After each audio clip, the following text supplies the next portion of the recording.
Named after a city named for a sea captain, HMCS Vancouver is a brand new ship designed for Canada's 21st century Navy.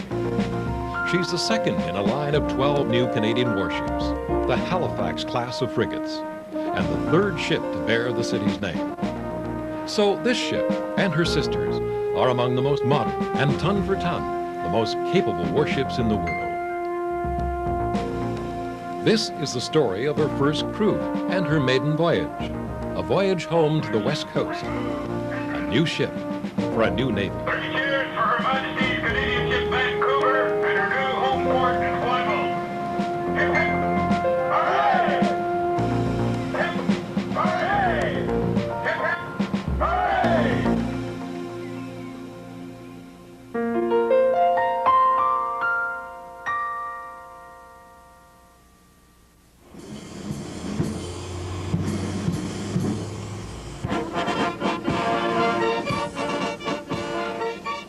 There's a buzz on the dock this morning in the old eastern port city of Halifax. The electric atmosphere seems to affect everyone, from the captain, Commander Matthews, to the youngest sailor who's visiting his very first ship. The crew is very excited. Fever, we call it channel fever, normally happens the day before you get into port. Well, we've started about a month early, and people are really looking forward to getting out of here. It's not that Halifax isn't a nice port, but it isn't home port, and we're looking forward to getting home. Everyone feels it. The sailors seem to jump to it a half step quicker. They pause only to observe one of those very solemn naval occasions. This one's called the ceremonial laying down of snow shovels, on account of they won't be needing them where they're going. This endears them enormously to their East Coast comrades. Homeward bound! Quick! March!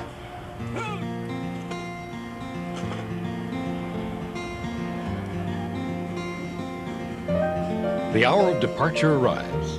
At slack water, on the turn of the tide, Vancouver's lines come in and she slips away from the safety of the harboring wall.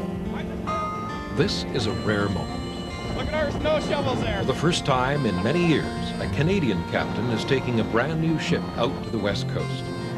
It's an act that symbolizes the new balance of the Canadian Navy and its ships and sailors, a balance prompted by the shifting relationships between the nations of the world. With the safety of Halifax Harbor behind her, Vancouver sails eagerly out into the open waters of the Atlantic.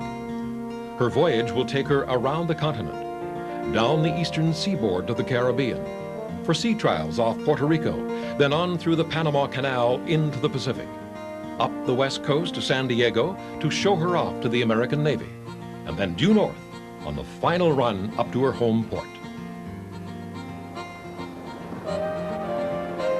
Vancouver's fairly small as far as warships go, just over 4,500 tons and 440 feet from stem to stern. Good morning, Vancouver. This is your yippy-tippy weatherman with the forecast for today and tomorrow. You're not going to believe this, but we're expecting highs up to around 25 degrees. We left Halifax in our tailspin. For the 225 sailors on board, this is home for the next 6 weeks. This is where the cooks make the scran. Scran? Well, that's Jack speak for food, mate. Jack speak? That's Navy talk, you lubber. Jolly Jack Tar. Jack, sailor. Get it? Toast with strawberry jam. That's what happens when you miss the breakfast lineup. And Jack loves his duff.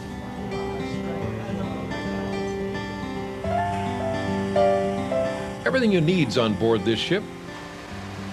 Here's the laundry, where the dobie's done.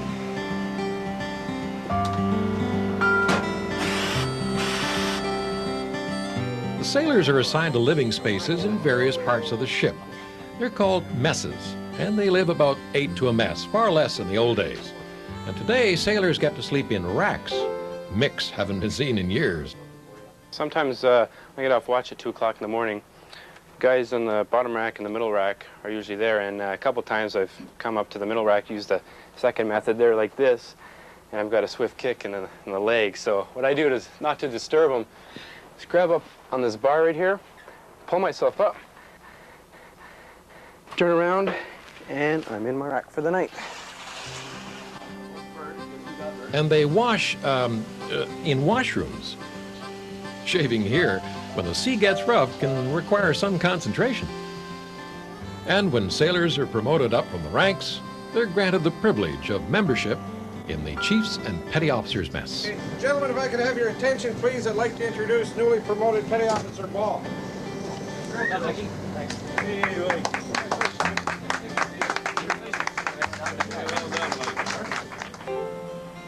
Officers get a bit more privacy. They live in the wardroom, which is what the officers' mess is called. The wardroom, according to the Oxford Companion to Ships in the Sea, is a name which used to be given to the commissioned officers' mess in a British warship, and in fact is the same for most warships around the world. It's called a wardroom. It's very much like a lounge or our own living room, and that's essentially what it is. We use it as our own living room. It's where we entertain our friends and ourselves when we're at home and at sea. And we also use it as a meeting place. The captain is only permitted in the wardroom by the invitation of the president of the mess. It gives, for instance, an opportunity for the officers who are under the captain's watchful eye, which in days of old could be fairly harsh. It gave them a chance to escape from the disciplinary rigors of being on the quarterdeck of a sailing ship. And officers sleep in cabins. Hi, welcome to my cabin. As you can see, it's not a palace. It's not big enough to be a palace, but it's pretty comfortable anyways. It also doubles as my office where I do all my work, mostly paperwork. And over here we have an extremely comfortable settee, which conveniently, in a space-saving manner, is one bunk, which is very comfortable and not occupied nearly often enough. And above it, another bunk for my Air Force colleague, who's nearly not so tidy as I am. I think we'll hide that one. Over here is my Air Force chum's desk. As you can see, there's no paper on it. He's lucky enough that he doesn't have to do much paperwork, but he does get to buy a lot of neat things in foreign ports. So that, in a nutshell, is my nutshell. So I better get on with getting the paper that Her Majesty requires. Thanks for popping by. In contrast to the enforced and necessary collegiality of the rest of the ship, the captain lives in rather splendid isolation in his own quarters. Command is a lonely job, and it's been established with that exact purpose, I believe. I mean, as a commanding officer, I live in my own mess. You know, I eat by myself, and the purpose, I believe, of that is really to keep you focused away from perhaps the rumors, focused away from the general sentiments. If you have to make a tough decision, it's going to be your decision. As I said, you draw on a ship's company, their expertise, but ultimately you have to make the decision, and it may not be one that's good for the ship's company. It may be one that's best for the Navy.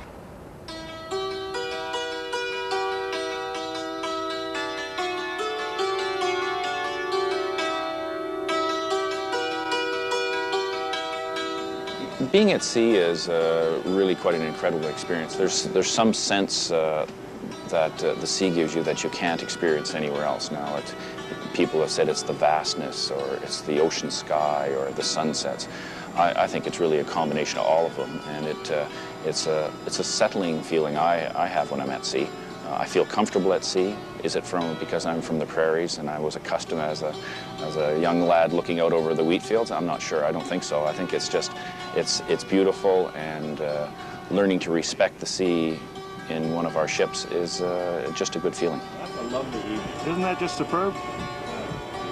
In the days ahead, there's drills and test firings planned. But for now, it's just good to be at sea.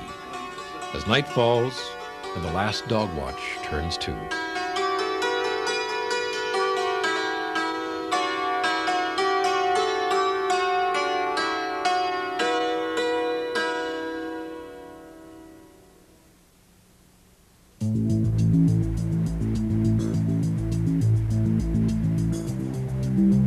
Vancouver's weapon systems are probably some of the most advanced in the world.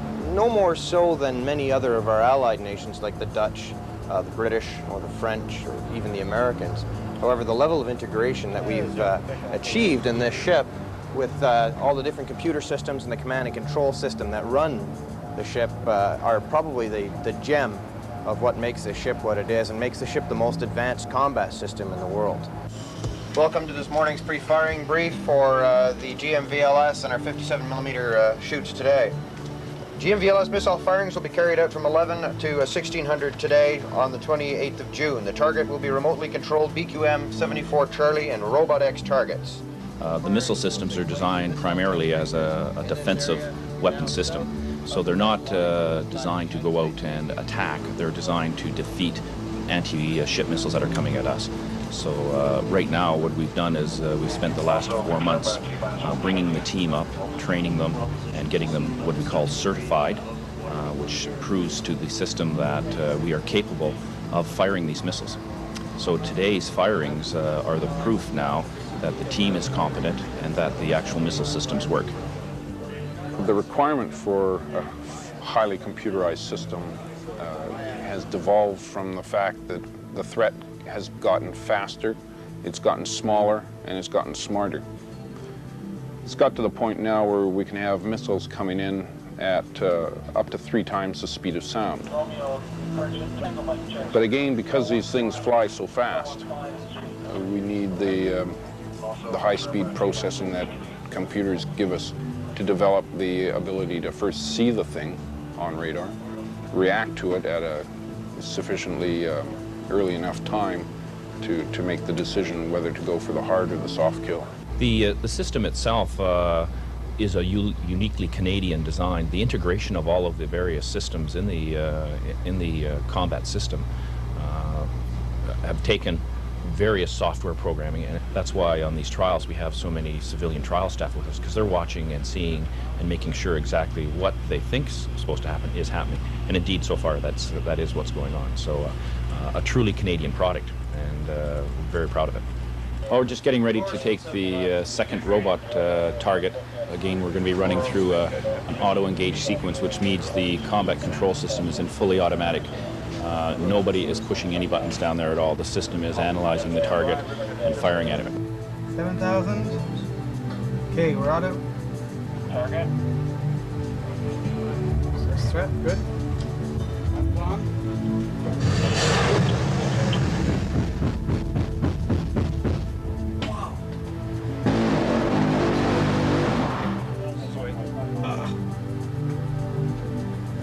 Simultaneous. Yes, same time the gun That's fired. fantastic. Same time the gun fired.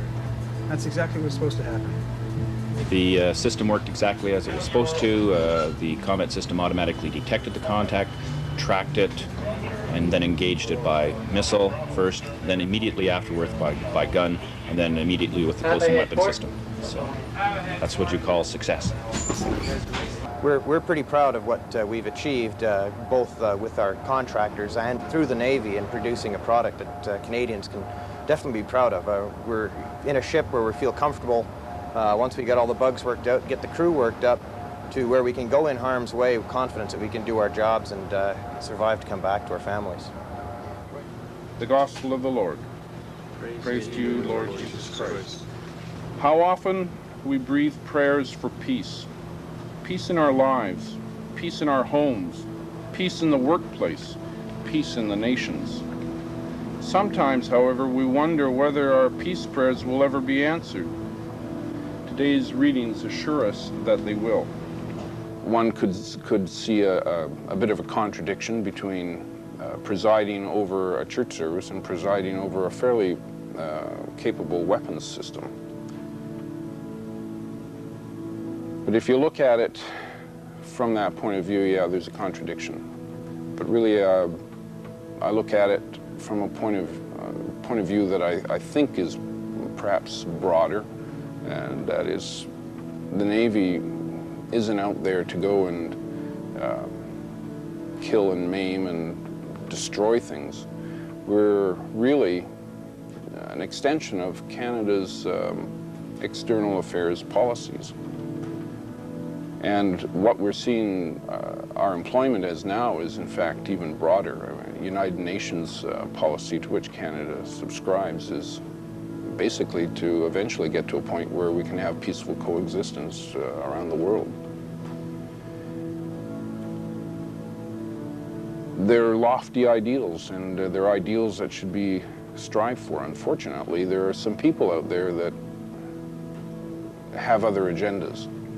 I certainly don't take the amount of power that the ship has, which compared to other Canadian units is quite formidable. Compared to other international units, it's not all that much, actually, lightly. I mean, I've got essentially under my control enough to do a lot of damage to a lot of people. Eventually, when you do have a missile coming at you, you either sink or swim, and that's where one has to be prepared to use it. This day God gives me strength of high heaven, sun and moon shining, flame in my heart, flashing of lightning, wind in its swiftness, deeps of the ocean, furnace of earth.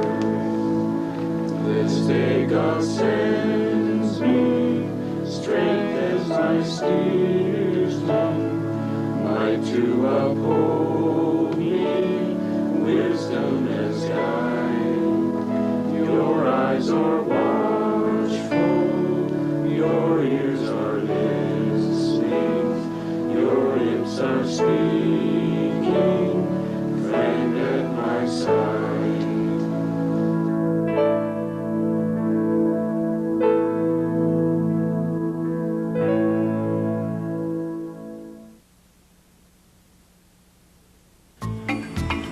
Nova Scotia is well astern now.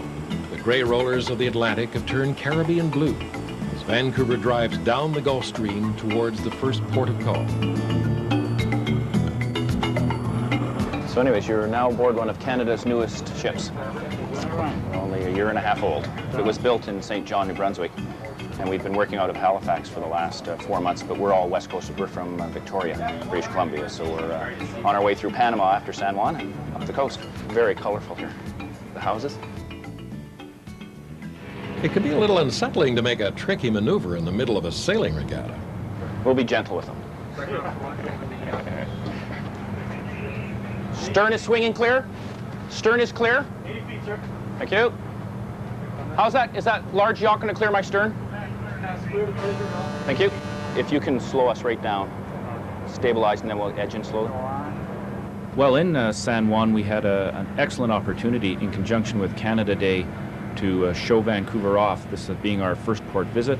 We had a reception where we brought dignitaries and trade consulates from 40 different countries down, toured them and showed them exactly the expert technology that we're working with in the ship and just how fine a job Canadian industry has done putting it together. All in all, an excellent time and opportunity to show the ship. The only thing Jack likes better than a short run ashore is a long run ashore. Here in San Juan, there are sights to be seen and T-shirts to be bought and calls home to be made.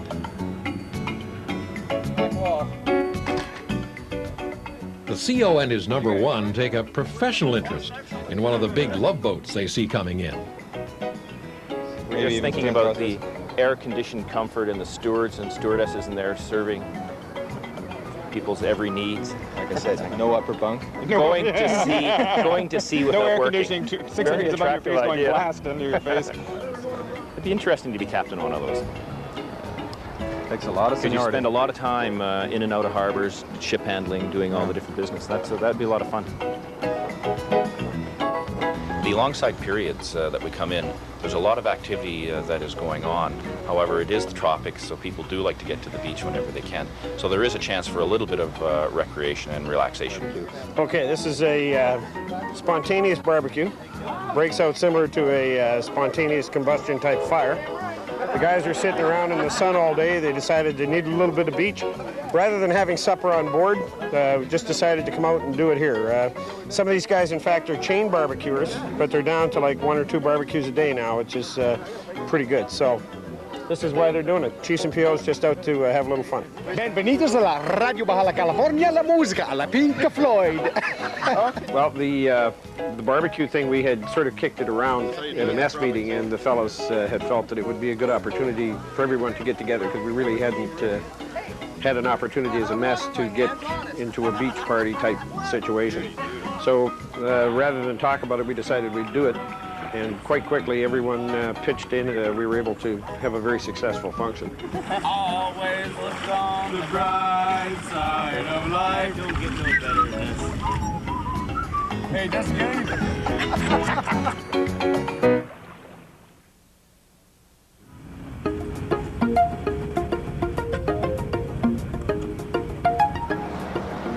Hazards of the job, eh? 5 seconds. 4, 3, 2, 1. Mark. Time 0942. This 2nd of July 1993. Starboard watch. Specially Dutyman, cable party, blind pilot team, and part ship hands. Closed up for exit of San Juan, Puerto Rico Harbor. Okay, stop both. Stop both. Before leaving the harbor, the captain checks the variable pitch propellers.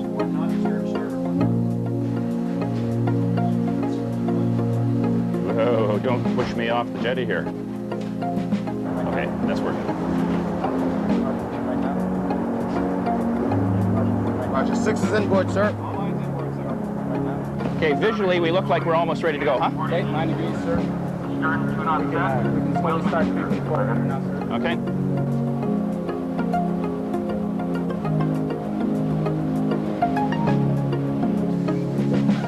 Harbor looks remarkably clear of traffic. Okay, fingers crossed. 187 micro 270. Vessel that's seen better days there. Couldn't ask for nicer conditions coming up. The challenge of taking a new ship is sort of twofold. One is learning the systems in the ship, and the other is learning how to have the ship's company themselves use those systems. So we've had 2 incidents now which would be called close calls. One, it showed us really a lack of understanding of the technology we were working with, and that forced a pretty close call when we were doing a jetty approach. We've now reworked that. We saw where the problem was, and if it was to reoccur, we now know a better way to resolve it. We have that. The second incident, when we were leaving San Juan Harbor, which caused a bit of a heartache, was an accident, an accidental push of a button by an individual, which forced a full speed of stern movement on one of the engines. Now that, while you're in a 150-foot channel with coral on either side, is a bit of a scare. Midships to starboard 15. Starboard 15, starboard 15. Okay, stop both. Stop both. Okay. Pitch problem. Pilot, I'm going to back down towards a little wider. I'm going to check my pitch, and then we'll try again. Okay. Midships. Midships. Midships. About 4 knots. Wheels midships, sir. Good. Stop both. Stop both. So 7.2 meters. Stop reads 2 knots now. Okay. Pilot, I want to come up to speed and get out of here. What, you happy with 15? Okay, come up to 15 knots. Set speed 1.5. Set speed 1.5. Midships. Midships. Starboard 5. Starboard 5. 5 starboard lock, sir. Very good. Call Catano and just tell him we're going to exit the channel now. Please stand by in case we have problems. Thank you. Okay, let's just get ourselves out of here and come up to 16 knots, Ocelot.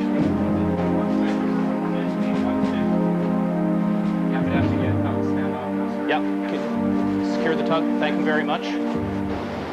Delmora 161 and the dome 124. The quartermaster has to be watching that. That's information's got to come. Okay. I mean, so we need a procedure. They've got to be well briefed that they have to watch the actuals, what the engines are doing.